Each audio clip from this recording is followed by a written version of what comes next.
على ذلك من الشاهدين والشاكرين. الحمد لله رب العالمين، والصلاة والسلام على أشرف الأنبياء والمرسلين وعلى آله وأصحابه أجمعين. أما بعد. Baada ya kumshukuru Allah subhanahu wa ta'ala na kumtakia rehema na amani kipenzi chetu bwana Mtume Muhammad sallallahu alaihi wasallam, leo inshallah Mwenyezi Mungu akitupa taufik, inshallah akituwafikia, inshallah tutazungumzia juu ya mambo ambayo mwanadamu akiyafanya yana uwezo wa kumzidishia furaha.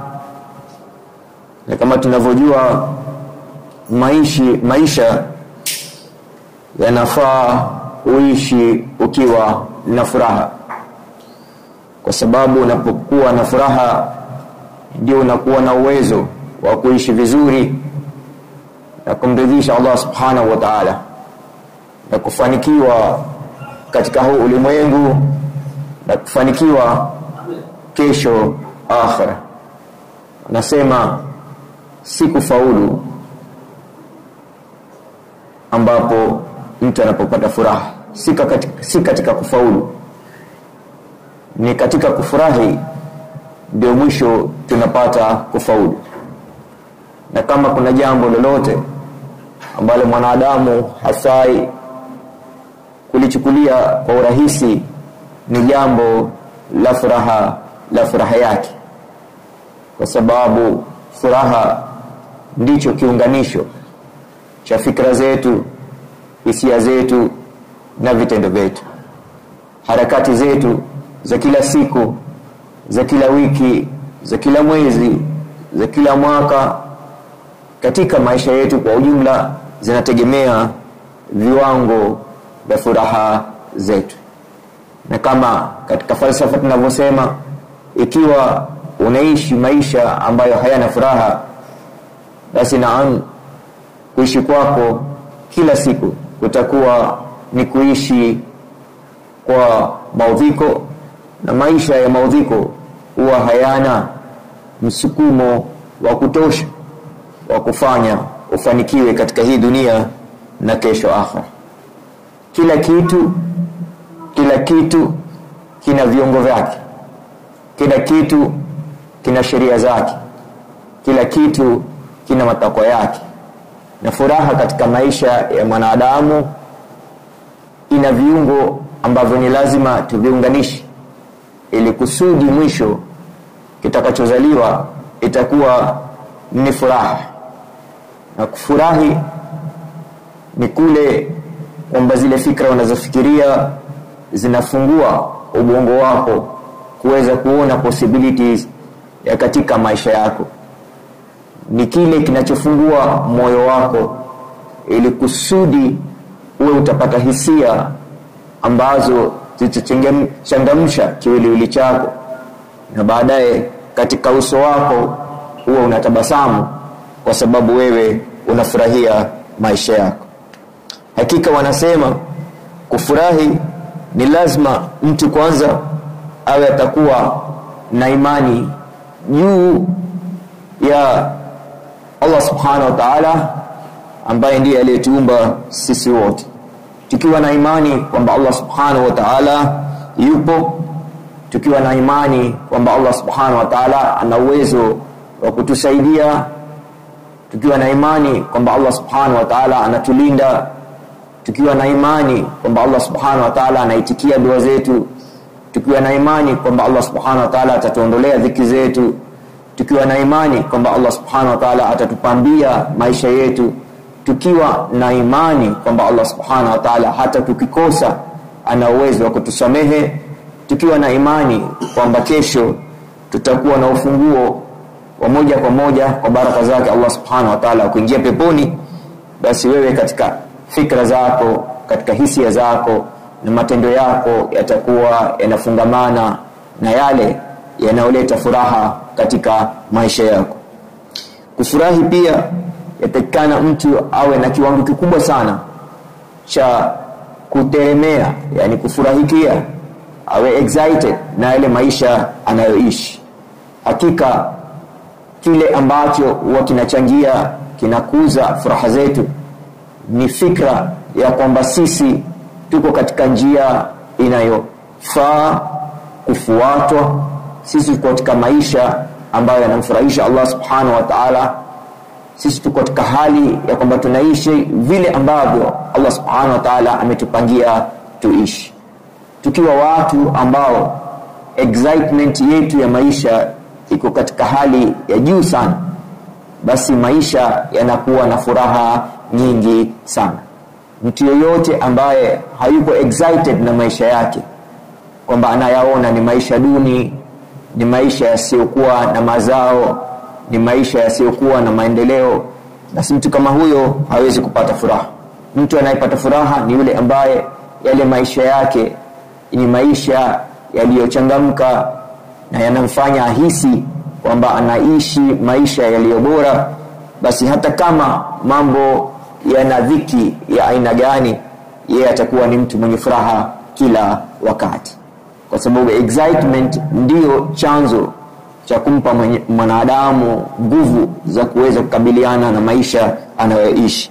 Mtu kama hana excitement na maisha yake, mara nyingi anakuwa na uzito katika kuishi kwake, na mara nyingi anaweza kukosa uwezo wa kutimiza malengo yake. Kadhalika pia mtu lazima kuishi kwa furaha awe atakuwa na interest na yale mambo anayoyafanya, kwa sababu the purpose of living is living a purposeful life. Ukiwa kule kuishi kwako kunakupa interest, kwamba wewe unaamini yale unayoyafanya, ikiwa ni career yako, ikiwa ni ulezi wako, ikiwa ni ndoa yako, ikiwa ni maingiliano na watu wengine katika jamii yako, ikiwa haya ndio ambayo ulikuwa unatarajia katika maisha yako, basi unakuwa mtu ambaye unahimili yale mazito ya maisha, na kila siku unakuwa mtu ambaye una furaha. Ni muhimu pia ukitaka kuwa na furaha katika maisha, uwe mtu ambaye hauchukui mkao wote wa maisha. Unaishi kulingana na uamuzi wako, hauishi kulingana na uamuzi wa watu wengine. Mwanadamu akitaka awe na furaha ni lazima aache kuiga mambo ya watu wengine, aache kusikiliza mambo ya watu wengine, aache kuyafata mambo ya watu wengine. Awe ni mwanadamu ambaye anaishi kulingana na maono yake, anaishi kulingana na uamuzi wake, anaishi kulingana na maamrisho ya Allah subhanahu wa ta'ala na sunna za Bwana Mtume Muhammad sallallahu alaihi wasallam. Ukiwa mwanadamu ambaye unashughulishwa sana na maisha ya watu wengine, unasikiliza sana maneno ya watu wengine, unakuwa na matarajio juu ya vitendo vya watu wengine, basi mara nyingi unakosa ile furaha unayohitaji ili kuishi maisha mazuri hapa duniani. Na ukikosa kuishi maisha mazuri hapa duniani, mara nyingi unakosa mwelekeo wa kujitengezea maisha mazuri kesho akhera. Hakika ukitaka kuishi vizuri ili uweze kuwa na furaha katika maisha yako hapa duniani, ni lazima ufanye bidii, ujiongezee ukuaji wako kila siku, kwa sababu maana ya maisha ni kukua. Mtu akikua, basi kila siku anajenga ule mzunguko wa murua katika maisha yake, na mara nyingi kila analolitaka Allah analitia baraka na linakuwa, na anakuwa mtu ambaye hawezi kushtuliwa na mambo madogo madogo yanayotokea katika maisha yake. Mwanadamu lazima awe anaangalia zile tabia zake anazozifanya kila siku. Kama wanavyosema, success is not a destination, success ni process ya habituation, kwamba kufaulu si jambo ambalo utaamka tu usubuhi alafu jione umefaulu. Kufaulu ni kufanya mambo madogo madogo ya kila siku, na baadaye yale mambo madogo madogo yanakuwa makubwa na yanakupa furaha ambayo inakufanya uishi maisha mazuri katika ulimwengu wako, na kukupa nafasi ya kujenga maisha mazuri katika akhira yako. Ni lazima mwanadamu kila akiishi awe mtu ambaye anatarajia mema zaidi kila dakika, mema zaidi kila saa, mema zaidi kila siku, mema zaidi kila wiki, mema zaidi kila mwezi, mema zaidi kila mwaka, na mema zaidi katika maisha yake yote. Bila ya kuwa na matarajio katika maisha, mwanadamu mara nyingi huvunjika moyo katika kujisukuma ili kufika zile daraja ambazo zitampa furaha inayotosha.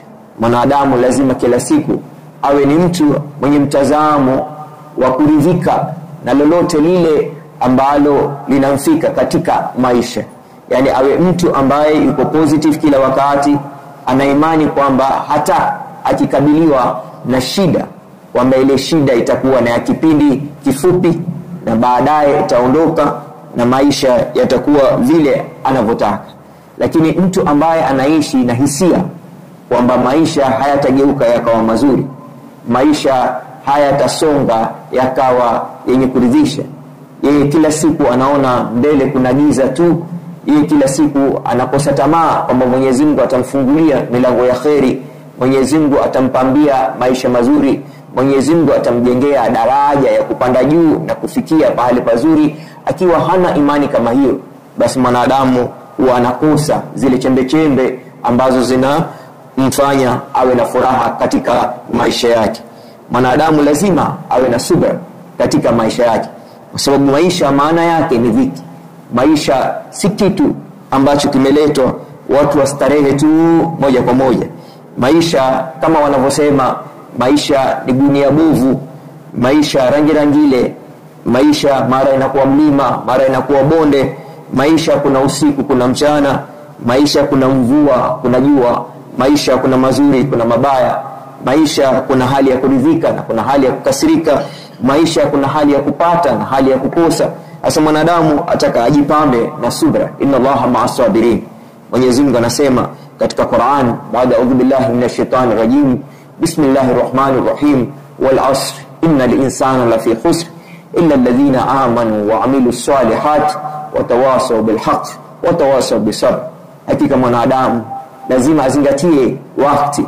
Kuna wakati ni asubuhi alfajri, na kuna wakati ni alasiri jua linaanguka. Mwanadamu lazima azingatie kwamba kuna mema, kuna maovu, kuna mazuri, kuna mabaya, lakini yeye awe ni mtu ambaye kila siku anajitahidi kufanya mazuri katika maisha yake, na baadaye awe na subra kubwa kwa zile dhiki na ile hali ngumu anayopitia katika maisha yake.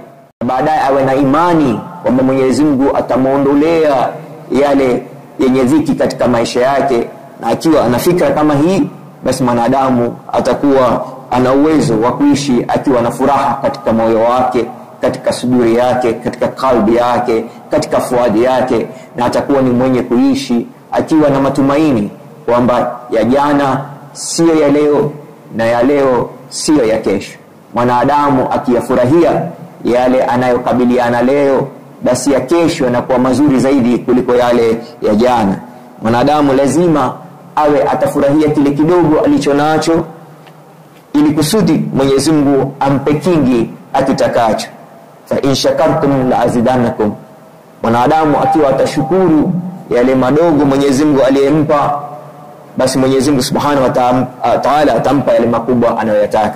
Lakini akiwa hana shukrani na yale madogo madogo alionayo hivi sasa, basi Mwenyezi Mungu Subhanahu wa Ta'ala pia yale makubwa atayaweka mbali na yeye, na atakuwa ni mtu mwenye kuishi akiwa na dhiki na asiyekuwa na furaha, na baadaye atakuwa ni mtu ambaye hatapata radhi za Allah Subhanahu wa Ta'ala, na hataweza kufika kile kiwango cha maisha anachokitaka.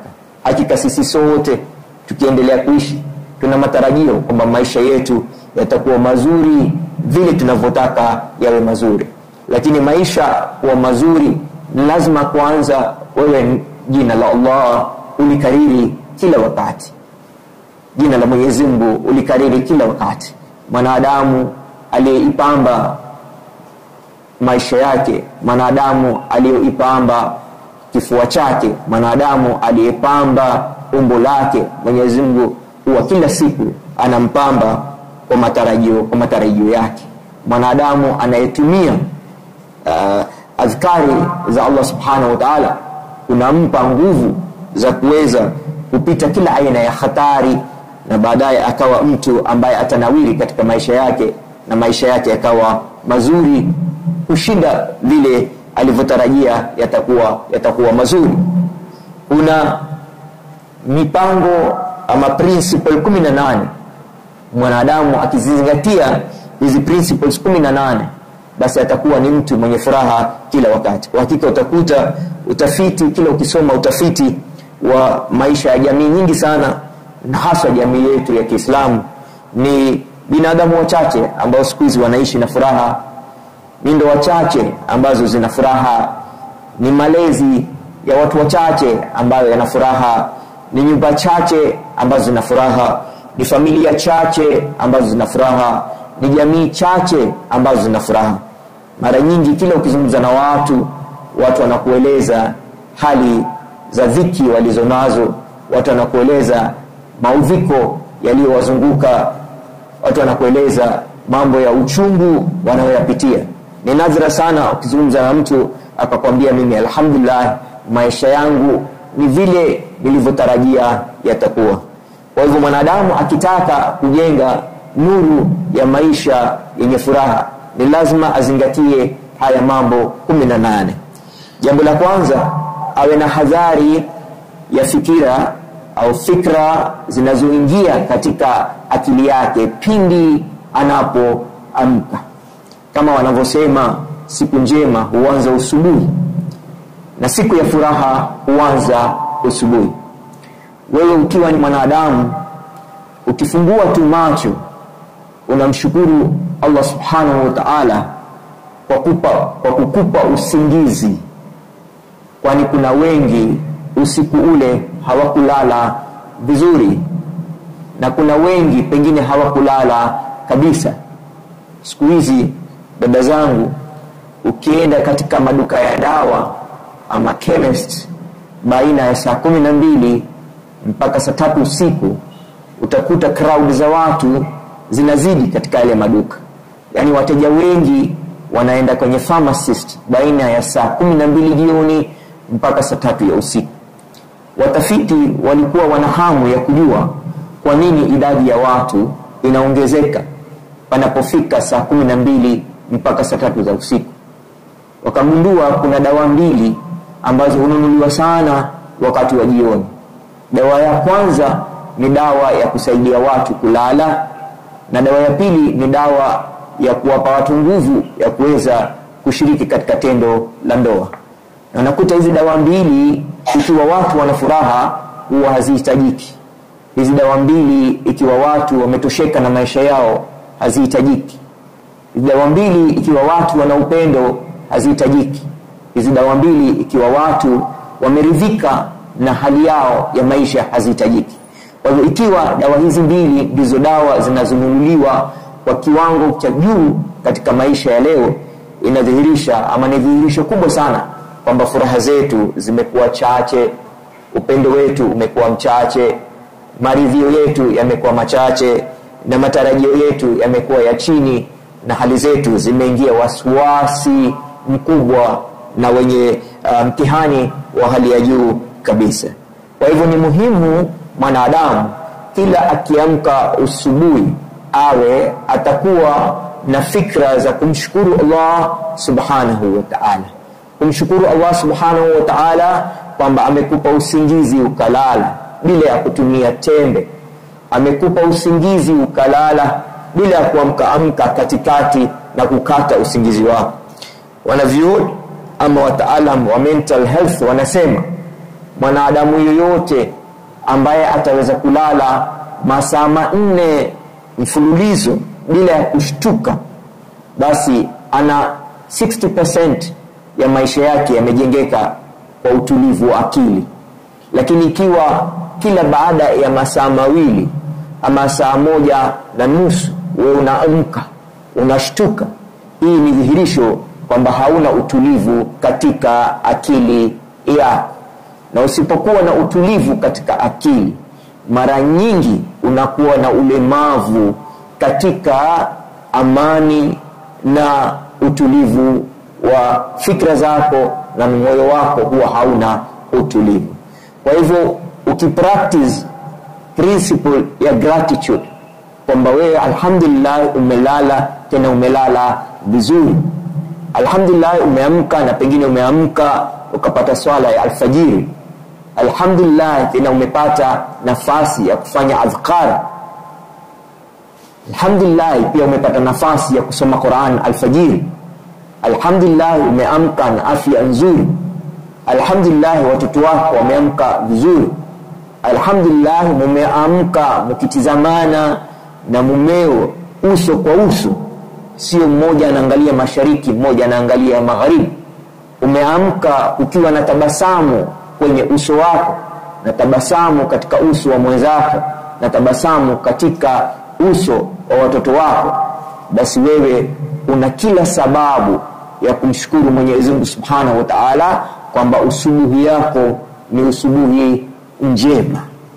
Na ukiwa na usubuhi njema na ukubali kwamba ile usubuhi ni usubuhi njema, ikiwa na usubuhi njema alafu ikakupa furaha kwamba ile na usubuhi njema, ukiwa na usubuhi njema alafu ikakupa tabasamu na hisia nzuri katika moyo wako kwamba ile siku imeanza vizuri, basi siku nzima itakuwa nzuri, wiki nzima itakuwa mzuri, mwezi mzima utakuwa mzuri, na mwaka mzima utakuwa mzuri, kwa sababu wewe kila usubuhi unaamka na hisia nzuri.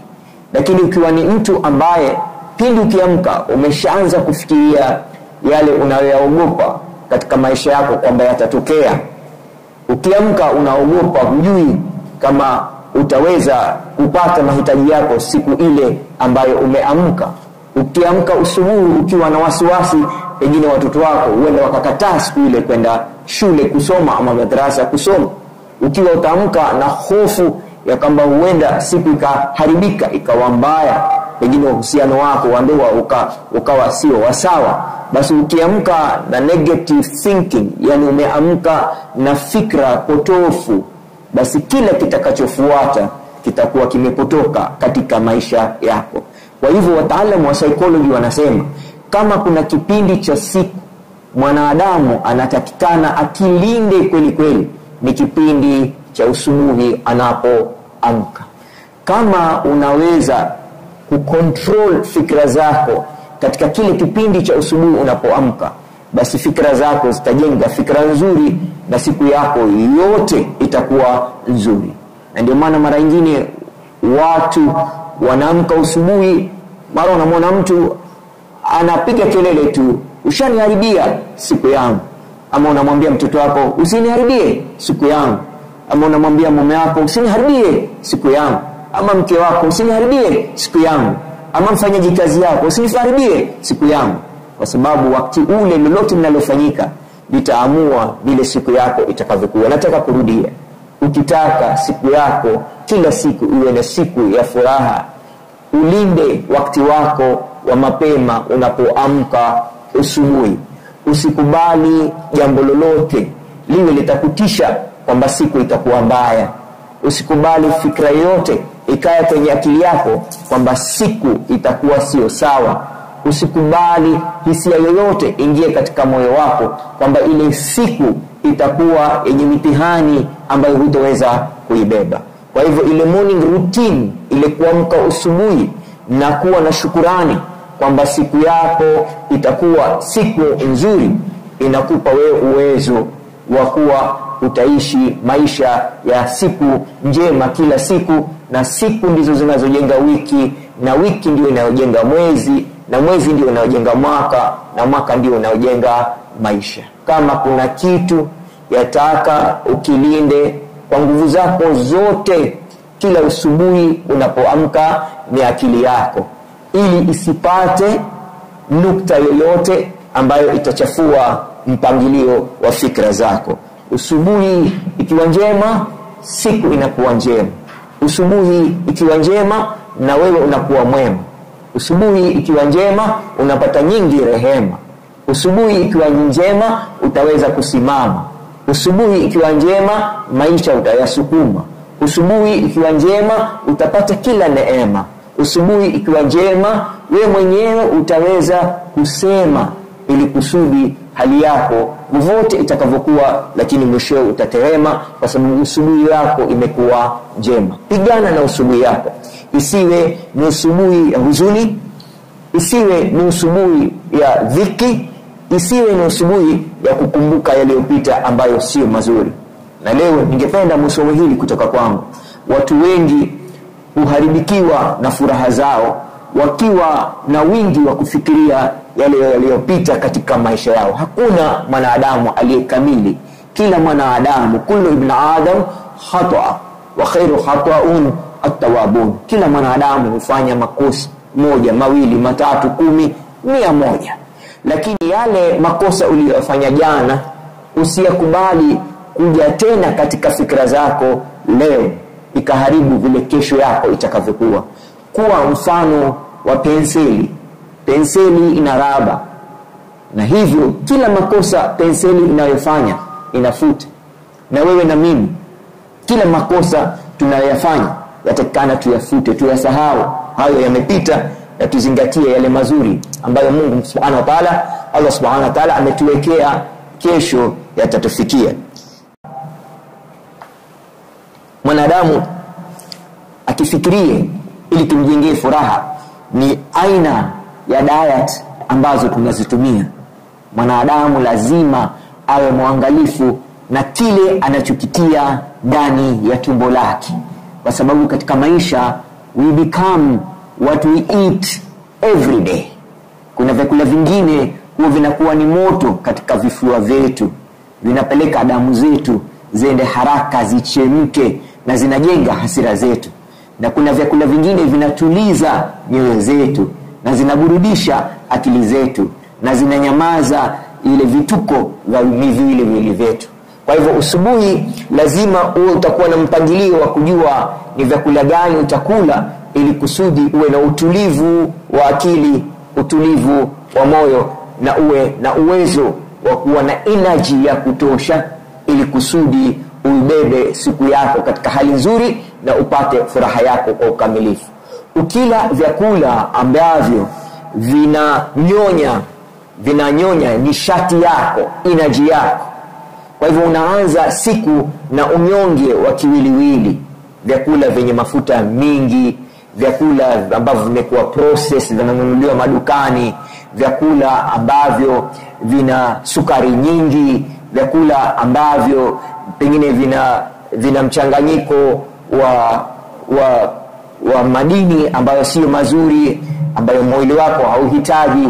Basi vyakula kama vile mara nyingi vinajenga nguvu za kukunyonya zile nishati zako.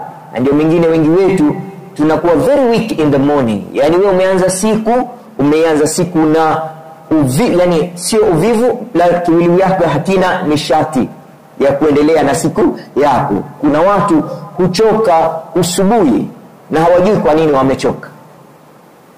Na hii inatokamana na tatizo la kwamba wewe ukiamka asubuhi unakimbilia kila kilichoko nyumbani, iwe ni kizuri iwe ni kibaya, alafu unakitia katika tumbo lako, na baadaye ile digestion yake labda iko slow. Kwa hivyo unakuwa na uvivu wa mwili na kadhalika. Unaweza hata huwezi kuanza zile kazi zako za nyumbani, mwili wako umekosa nguvu. Hauwezi hata kutoka, pengine unaenda kibaruani kwako, mwili wako hauna nguvu. Kwa hivyo ukianza siku umeanza ni disappointment, kwa sababu hauna energy ya kufanya yale ambayo pengine ungeweza kuyafanya. Kwa hivyo furaha pia inategemea ile nourishment, yani ile rutba tunayopata wakati wa asubuhi. Kuna vyakula vingine ni adui wa nishati ya viwiliwili vyetu, na tukiwa tunavila kwa wingi vinatupa unyonge katika viwiliwili vyetu. Na kiwiliwili kikiwa na unyonge, utakuwa hauna uwezo wa kukamilisha majukumu yako ya nyumbani. Na ukiwa huwezi kukamilisha majukumu yako ya nyumbani, tayari unasikia dhiki. Nyumba chafu na hujisikii kuiosha. Watoto wataka kwenda shule, mwili hautaki kuwatayarisha. Unataka kutengeneza breakfast, mwili hautaki, kwa sababu pindi ulipoamka umekula vitu vimechukua ile nishati ya kiwiliwili chako. Na kiwiliwili kikosa nishati, hata fikra zako zinalemaa, mawazo yako yanalemaa, na moyo wako unalemewa, unakuwa mzito kabisa. Yani unasikia uzito kufanya kila jambo pale nyumbani. Yani watamani uendelee tu kulala. na ilhali kuna mambo 101 ambayo ulikuwa umepanga utayafanya usubuhi mapema, lakini kwa sababu ya lile lishe ulilolipata pale usubuhi limekutia uvivu na mwili wako hautaki kufanya jambo lolote. Natumai wengine wetu tumepata kuwa na experience kama hiyo. Umeamka tu usubuhi na kiwiliwili hakitaki, unajaribu kutoka kitandani uwezi, unataka kushika fagio uwezi, unataka kuwatabarisha watoto waende shule uwezi, unataka kwenda kuosha vyombo jikoni uwezi, unataka kutayarisha nyumba hauwezi, mwili hautaki. Sasa unajiuliza leo nimekula nini? Umeraukia vyakula mafuta, hasa haya mafuta yanayotokana na mbegu haya, ama umeamkia chai yenye sukari nyingi sana, ama umeamkia keki yenye sukari nyingi sana, ama umekula chakula chenye starch nyingi sana. Hasa kimekulemaza kiwiliwili chako, na kiwiliwili kielemaa, basi furaha huwa haipatikani. Mwanadamu anakuwa happy, anakuwa na furaha akiwa active, na kwa na furaha ikiwa active. Kama kiwiliwili chako hakina activities, hakiwezi kufanya vitu, hakiko katika action, hakiko katika motion, kuwa na furaha inakuwa shida sana. Ukiwauliza wale watu wanaenda walk usubuhi, ama wanaenda gym usubuhi, ama wanafanya activities and practice usubuhi, ile hormones zao za furaha zinakwenda juu. Lakini wale ambao wakiamka hawana shughuli, hawana harakati, zile hormones za cortisol zinakuwa nyingi katika mawazo yao na zile katika kiwiliwili chao, na kile ndizo hormones ambazo zinaleta stress, ndio hormones ambazo zinakufanya you feel sad, ndio hormone ambayo inakufanya usiwe mwenye harakati, usiwe unachangamka. Na hii mara nyingi inatunyang'anya furaha yetu. Kwa sababu kwa mfano ulikuwa umtengezee mzee breakfast usubuhi, lakini hukujisikia kutengeza ile breakfast. Kwa hivyo umekaa mpaka wakati mzee anataka kutoka, anauliza chai tayari, unasema chai bado. Unafikiri utakuwa na furaha hapo? Hamna. Mzee anataka kutoka, ilikuwa umtengezee zile nguo zake tayari za kwenda kazini, kwa sababu ya ule uvivu ulioanza nao usubuhi, nguo hazijawekwa tayari na mzee anataka kwenda kazini. Kutakuwa na furaha hapo? Hamna furaha. Watoto wanataka kwenda shule, wanataka kutayarishiwa nguo zao za kwenda shule na vitabu vyao na mabagi yao, lakini wewe umeamka ukiwa sluggish, yani mwili wako hauna nishati, hauna harakati, basi unakuta pale furaha inapotea kabisa. Kwa hivyo lazima tuwe waangalifu. Najua watu wengine wanakuambia mimi natamani niwe slim, natamani niwe na mwili mdogo, lakini ukiangalia diet yao haina uwezekano wa mtu kuwa slim, because in life you become what you eat. Ikiwa wewe lengo lako ni kuwa na mwili wastani ambao utakuwa active katika maisha yako, basi tizama kile unachokitia katika mdamu wako. Watu wanasema kile kinachopita katika akili yako na kile kinachoingia katika moyo wako plus kile unachokitia katika tumbo lako, ukiadapt kinaamua maisha yako. Kile unachokubali kukaa katika akili yako na kile unachokubali plus kile unachokubali kumiliki moyo wako na kile unachokubali kuingia ndani ya mdomo wako is equal maisha yako. Ukitaka maisha ya furaha, fikra yako lazima iwe ni fikra ya furaha, hisia zako ziwe ni hisia za furaha, na chakula chako kiwe ni chakula ambacho kinajenga furaha, si chakula ambacho kinakuletea huzuni. Kitu kingine kinacholeta furaha katika maisha ya mwanadamu ni pale unapoishi. Pale unapoishi. Ikiwa pale unapoishi ndani ya nyumba yako umehakikisha kwamba ni nyumba yenye furaha, kwa sababu kuna nyumba kati ya nyumba ambazo ni makaburi, kuna nyumba kati ya nyumba ambayo ni misikiti, kuna nyumba kati ya nyumba ambayo ni disco center, kuna nyumba kati ya nyumba ni vilabu vya uraibu, kuna nyumba kati ya nyumba ni mabustani ya peponi. Hii inategemea zile shughuli zinazoendelea katika ile nyumba.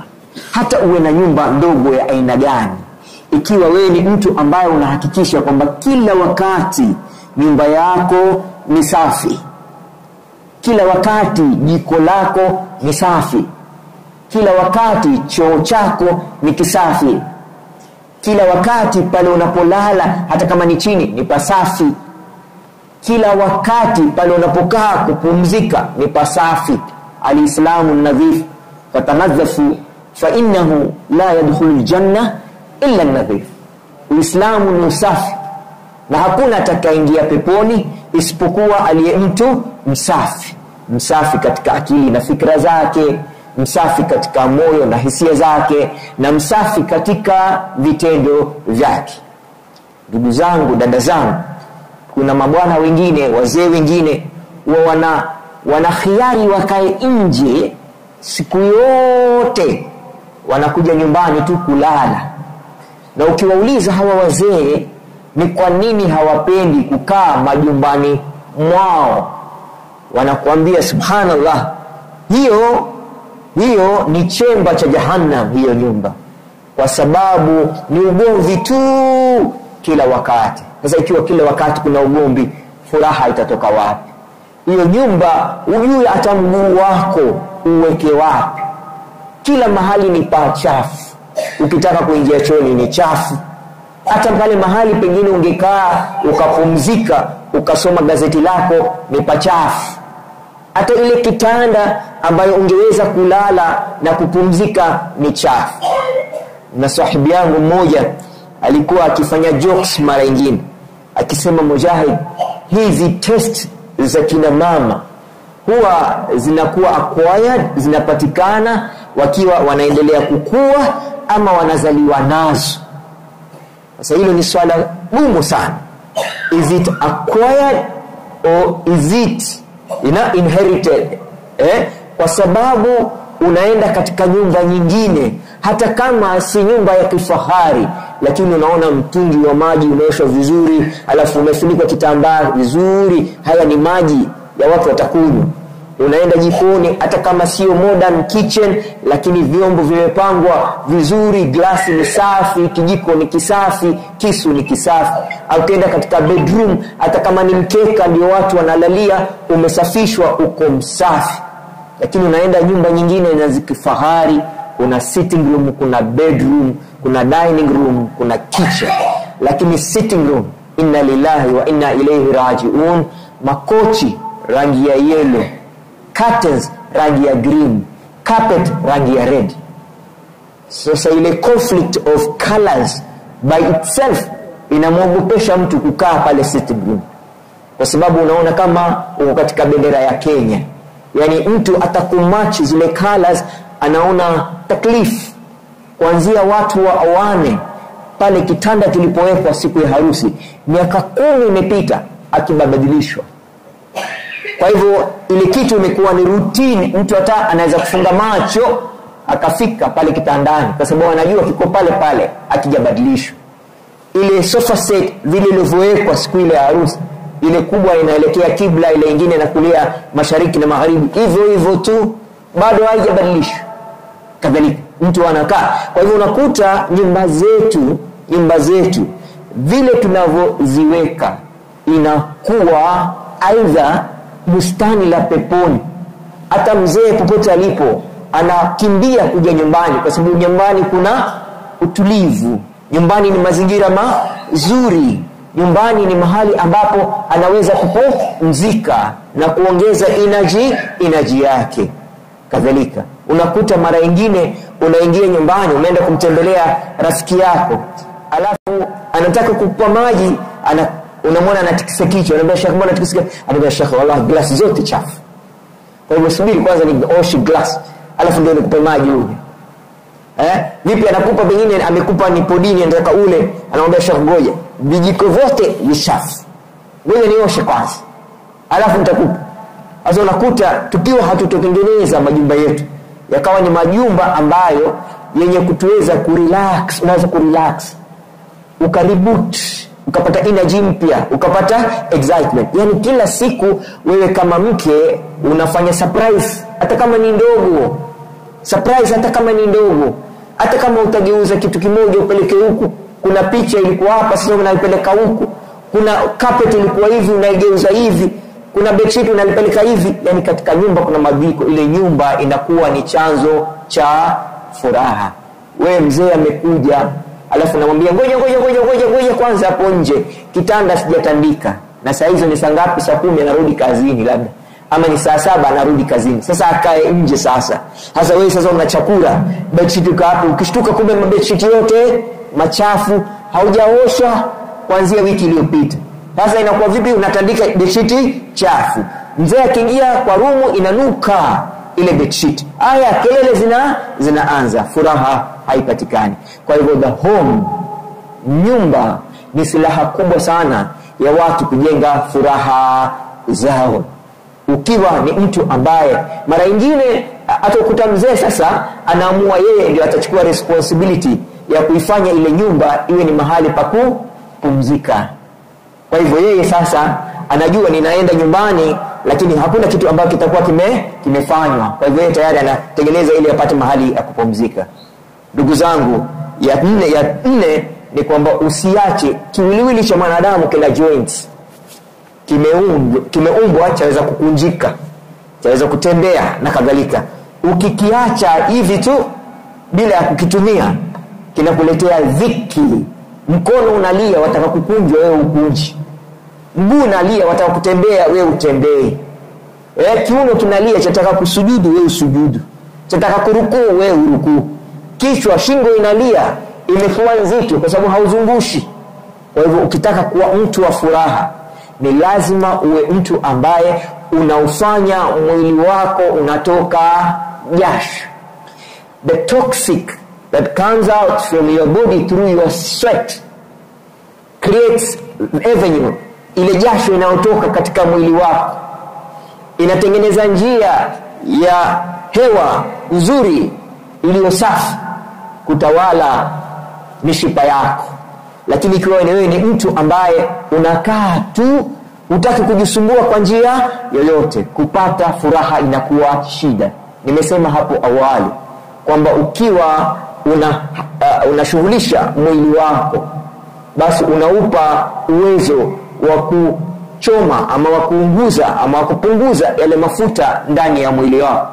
Na mara nyingi mafuta yakiwa mingi katika mwili yanakupokonya nishati, yanakupokonya energy ya kuweza kuwa na harakati na kuwa na furaha. Na ukiishi ukitizama kwenye kioo unaona raha, alhamdulillah tumbo langu sio la kitambi, alhamdulillah unasema shingo yangu haijajaa nyama hivyo na kadhalika. Yani your appearance on the mirror pleases you. Yani ikiwa vile unaonekana ukiaona katika kioo unafurahisha, basi moyo wako pia unafurahika. Lakini wewe ukiwa ni mtu mvivu, umekaa tu alafu ukaongeza mwili, sura zako zikaanza kuwa zimenona, umebadilisha ule urembo wako kama mama, basi usubuhi tu ukiangalia kioo unasikia dhiki ndani ya moyo wako.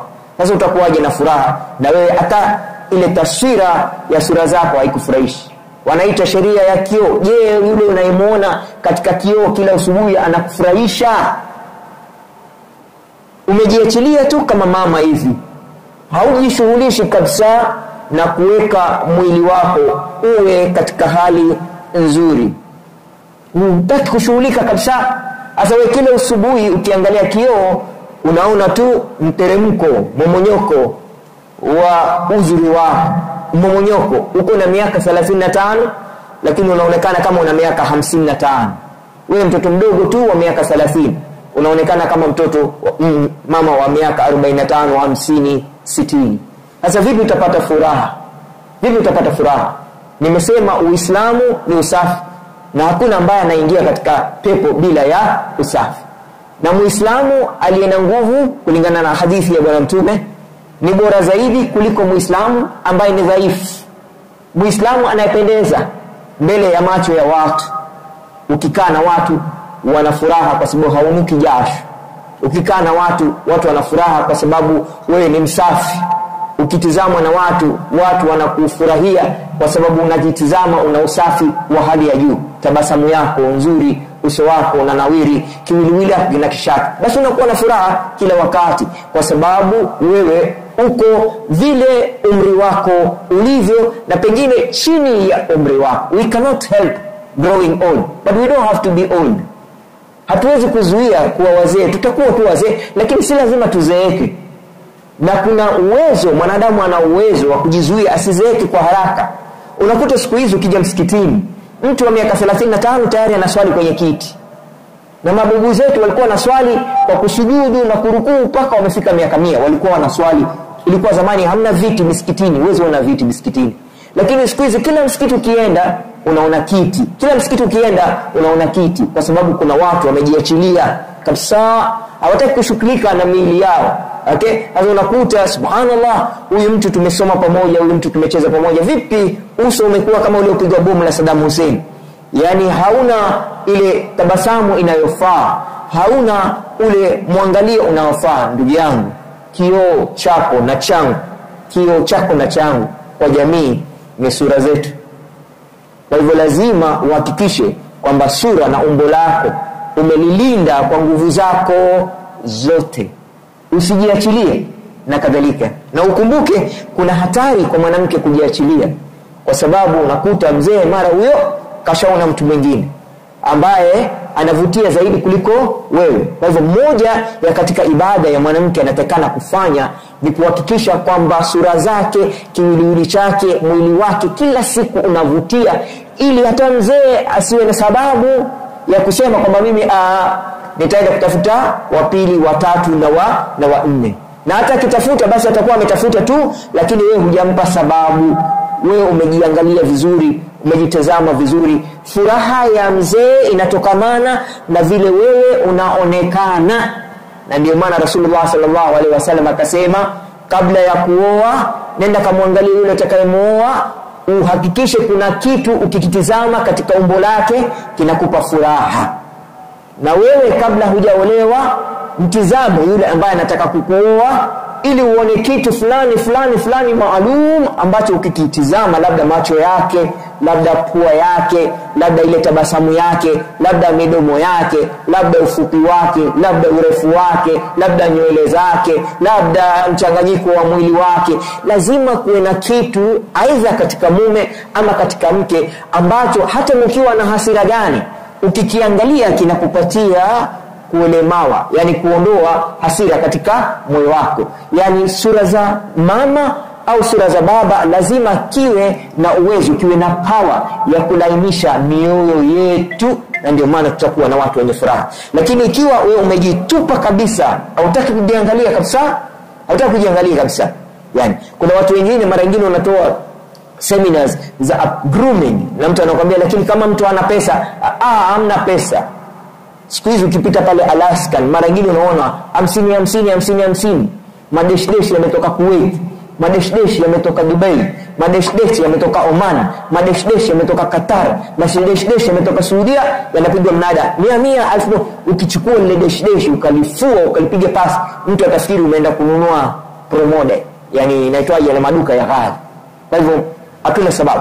Kanzu hizi za msikiti mara unapita pale Alaska, haya 150 kanzu ambazo huwezi kununua dukani hapa Kenya, kanzu za quality kweli, unanunua unatia jiku, hamna sababu ya mtu asingare wakati wa leo. Nataka kusisitiza hili, kung'ara katika maisha yako kuna uwezo wa kufanya uwe na furaha kweli. Wewe ukitoka nyumbani kwako unaenda popote, alafu kajiangalia kwenye kioo ukaona umependeza, what happened to your face? You smile, sindio?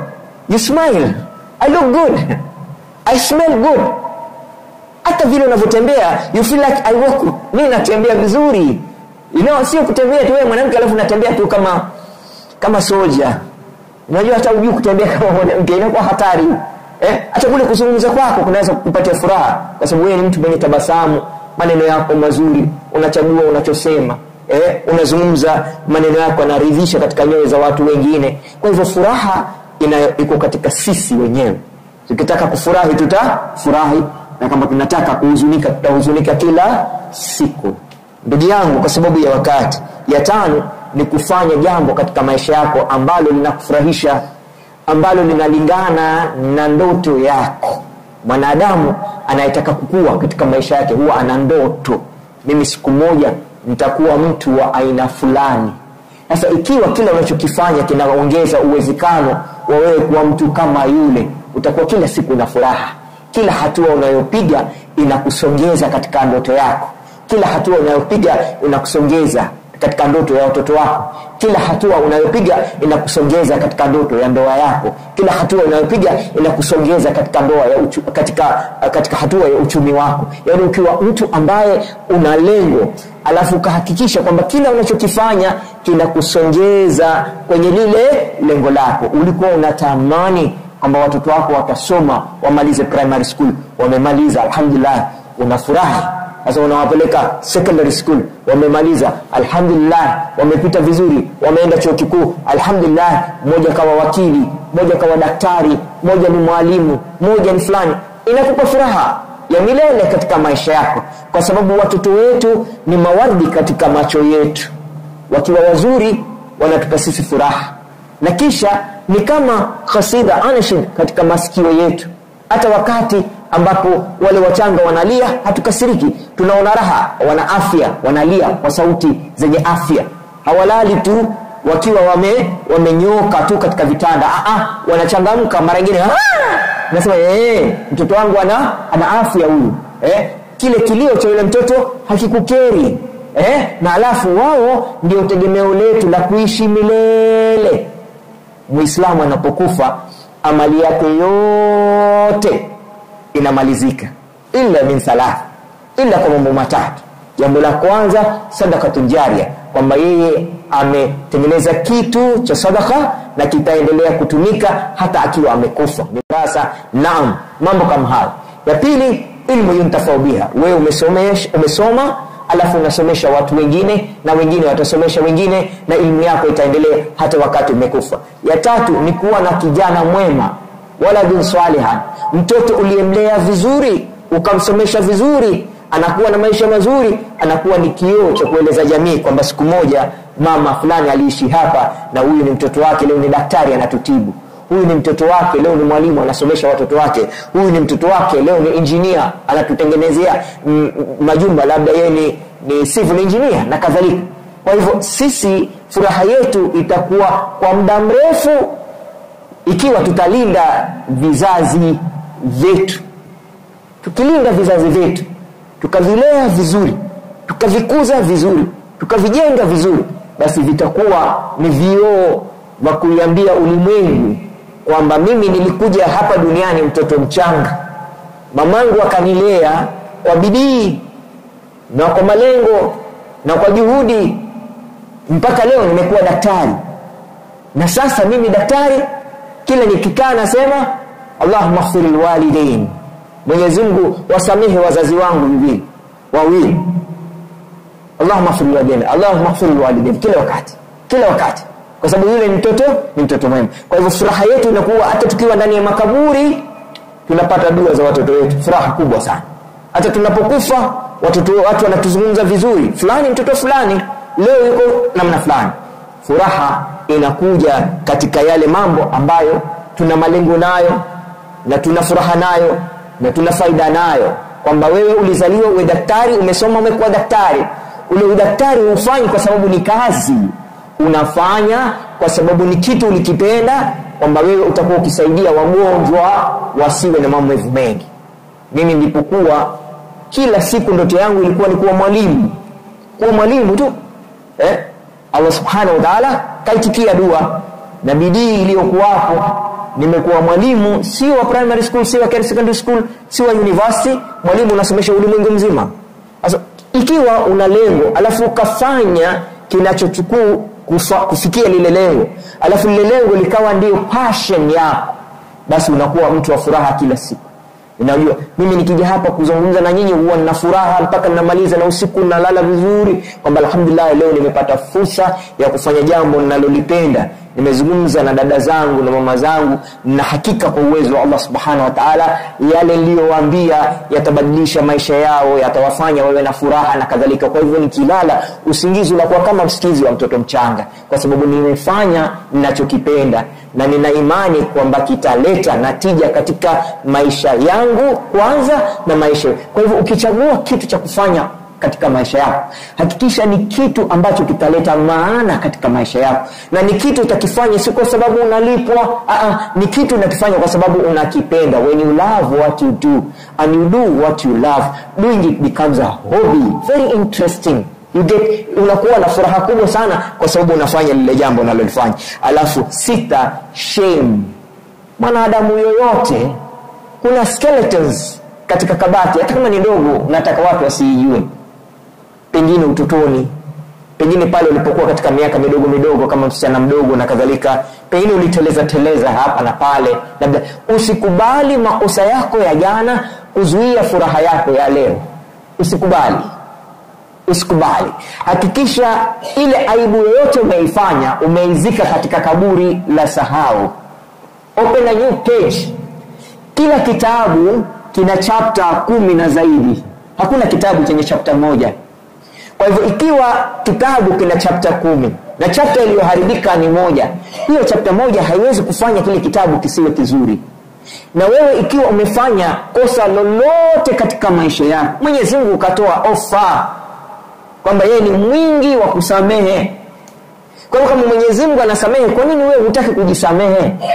Yale makosa madogo uliyoyafanya katika maisha yako, kwa nini hutaki kujisamehe? Na Mungu anasamehe. Mungu anasema njoo na dhambi zilizojaa ulimwengu wote, njoo nazo. Lakini ukija na ikhlas kwamba unataka kutubia, nitakusamehe. Wewe lile kosa lako tu moja dogo hivi, mpaka leo unakubali, mara nyingine linakuja kwenye ndoto linakukera, linakuja kwenye fikra yako linakukera, kinakuja unakuwa na furaha, mara umekumbuka lile jambo unakosa furaha yako. La, hakuna ambaye hana aibu. Kullu ibn adam khata. Kila mwanadamu kakosea, anakosea na atakosea, kila mwanadamu. Lakini kila unapokosea rudi nyuma, alafu muombe Mungu maghfira. Usikubali, narudia, kwa sababu kuna watu wengi huwa ninazungumza nao, hasa kina mama. Amefanya kosa kitambo hata kabla hajaolewa. Sasa ameolewa miaka 30 iliyopita, ashazaa asajukuu, bado anakumbuka lile la miaka 100 iliyopita. Na ndio ambalo wallahi mjahid, kila nikikaa mara hunijia nanipasuka. Sahau. Mwenyezi Mungu Subhanahu wa Ta'ala kwa neema, hikma zake ametuumbia kitu kinaitwa sahau. Unafiliwa na mumeo, unakaa eda, unasahau, unaolewa na mume mwingine, yalla maisha yanaenda. Unazaa mtoto anakufa, unamzika, unapata mimba, unazaa mwingine, yalla maisha yanakwenda. Unafiliwa na babako na mamako, unawazika, alhamdulillah maisha yanakwenda. Sasa kwa nini lile jambo lingine ambalo ni dogo tu, ambalo pengine ulilifanya kwa bahati mbaya tu, imekuwa ndio sababu wewe hauna furaha? Kuna watu wako depressed si kwa sababu ya yale wanayofanya leo, wanakuwa depressed kwa yale waliofanya walipokuwa shuleni. Na sasa hivi washaolewa, miaka 20 imepita, miaka 25 imepita, lakini bado wameweka kwenye kabati, mara ufungua wakaangalia, mara ukumbuka ukurasa mmoja ukiharibika kwa sababu handwriting zako si nzuri, fungua ukurasa mwingine, tumia kompyuta sasa, anza kutype. Ikiwa handwriting zako si nzuri, si lazima uandike wewe mwenyewe. Siku hizi kuna kompyuta, waweza kuandika kwa kompyuta. Siku hizi kuna kompyuta, hata si lazima wewe utype, unazungumza tu kwa ile kompyuta na kompyuta inajiandika wenyewe, inajiandika mwenyewe, unatoa historia yako. Si lazima iwe kila siku utaifungua ile chapter mbovu ya maisha yako. Na hii ni jambo, ndugu zangu,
God, live it.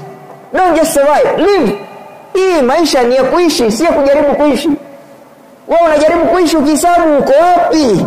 Dunia imeisha na hata hujafurahika. Na bahati mbaya pengine uko unapokwenda kaburini ndio mambo ya mabaya zaidi kuliko hapa duniani. Sasa hapa duniani umeudhika, kaburini zilzalatan shadida zinakungoja, na tukifufuliwa wewe unaenda motoni. Sasa umepata faida gani? Furahi hapa duniani, kuwa na furaha, ishi kwa uwezo wa Mungu aliyokadiria. Ukila sima yako ile ukiwa na furaha, ukila kumbu wako wale ukiwa na furaha, ukila pilau yako ile ukiwa na furaha, ukila sukuma yako ile kwa furaha, ukilala kwenye 6x6 lala ukiwa na furaha. Kwanza ni mbaya sana hii tabia ya kuwa 6x6. Si mzuri sana, kwa sababu unajua bibi na bwana inatakana wa zero distance. That's when love grows, when there is zero distance. Hata mkiwa mmekosana, mkiwa zero distance, the sensory connection dilutes the emotional feelings. Lakini 6x6 mimi naweza kuwa huku na wewe kule, hata tusijue kama tuko pamoja kitandani. Mbaya sana, hasira zinaendelea kila siku. Kwa sababu the distance between the husband and the wife is too big. Lakini wazee wetu walikuwa wanalala katika kitanda cha mwikisu. Tena wakihakikisha ni kembamba, upende usipende, uwe umekasirika uwe na furaha, mtakutana, mpende msipende. Sasa kule kukutana kuna yayusha zile hasira mingi sana kwenye moyo. Kwa hivyo ni muhimu sana tuwe ni watu ambao hatuna resentment wala hatuna anger. Kuwa 1 minute person. You know what is 1 minute person? Mtu akikosea mwambie umenikosea lakini nimekusamehe. Wallahi usirudie jambo kama hilo. Sina shida na wewe, lakini hivyo ulivyofanya umenikosea. Tusameheane, imeisha. Mtu amekufanyia jambo la furaha, mwambie shukran. Leo wallahi you made my day. You made me very happy. Thank you. May God bless you. Mungu akubariki. You are a 1 minute person. Hauna wakati wa kumsengenya mtu, hauna wakati huo. Hauna wakati wa kujali mambo ya watu wengine, unao wakati kama huo. Wewe mwenyewe umejawa na mambo mengi ya maisha yako. Why are you worried about other people's lives? Why are you sad? Kwa hivyo ni muhimu kujenga furaha zetu. Ndugu zangu, ya 8 wanasema usikubali trauma yoyote ambayo imekutokea katika maisha yako iwe permanent. Ni kweli mara nyingine unapitia vile vituko ambavyo vinakuletea alama katika moyo wako. Usikubali ukaweka kovu katika moyo wako. Kila mtu ufikiwa na mambo kama yale. Labda mtu amekudhulumu, labda mtu ulimpenda sana, alafu huyo badala ya kukuoa wewe kaoa mtu mwingine. Labda ulikuwa umeolewa na mtu ambaye mlipendana kama Romeo and Juliet, Lela na Majnun. Baada ya ndoa mambo yakaribika. Allah, inatokea hiyo, si wewe hujaanza, si wewe umeanza. Labda umeolewa mwaka mmoja hajaisha. Ya Allah, you can go, another one will come. Don't allow any psychological trauma kukutraumatize, yani kukufanya ujisikie kwamba wewe hujakamilika, wewe una makasoro, wewe si mwanamke uliyekamilika. Kwa nini basi ndoa yako? Kila linalokuja na khairi yake. Njia nzuri ya kuhandle disappointment katika maisha, kila ikifanyika sema labda ingekuwa makubwa kuliko haya. Alhamdulillah, haya madogo. Haya kuachwa madogo, labda ingekuwa makubwa zaidi. Hii ya kusuliwa na mtoto madogo, mtapata mtoto mwingine. Labda ingekusamia mwenyewe. Hili madogo, hili ndogo. Wewe kila siku jiambie kwamba hili ndogo lingekuwa kubwa zaidi ya hili, hautakuwa na huzuni hata moja.